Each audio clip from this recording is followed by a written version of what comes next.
আমরা জানি, আমরা তো দীর্ঘদিন যাবতই জানতেছি যে এইভাবে লোক নেয় আর এইভাবে রাস্তায় অ্যাক্সিডেন্ট হয়, সাগরের মধ্যে সাগর ডুবি, সে ট্রলার ডুবিতে মারা যায়। কিন্তু তারপরে তো লোক কি করবে, বেকার থাকে বাড়িতে, যে যদি দুটো পয়সাও যায়। এই একটা প্রবাদ, একটা কথা আছে, যেমন ধর্মীয় একটা অনুভূতি আছে, যার আমার মৃত্যু যদি ওই জায়গায় লেখা থাকে তাহলে আমি ওই জায়গায় যেয়ে মরবো, এরকম বিশ্বাসের উপরে যাই। এই তো সকলেই এই ঝুঁকির মধ্যে দিয়া এই ইটালির উদ্দেশ্যে রওনা করে।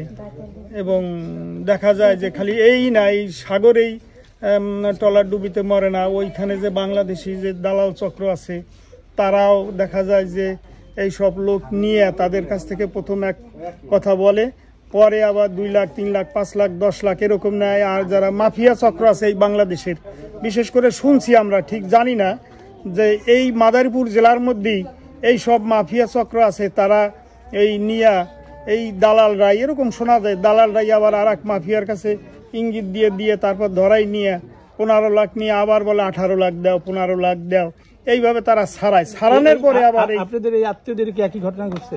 না, এদের কথা শুনতেছি যে ওরা যেভাবে গেছে, ওরা এই যে ওই যে কোথায় যে তোরা তাড়াতাড়ি আয়, তোদেরকে তোরা আসলেই আমরা আবার এই গেম দেব, এই কথা শুনছি।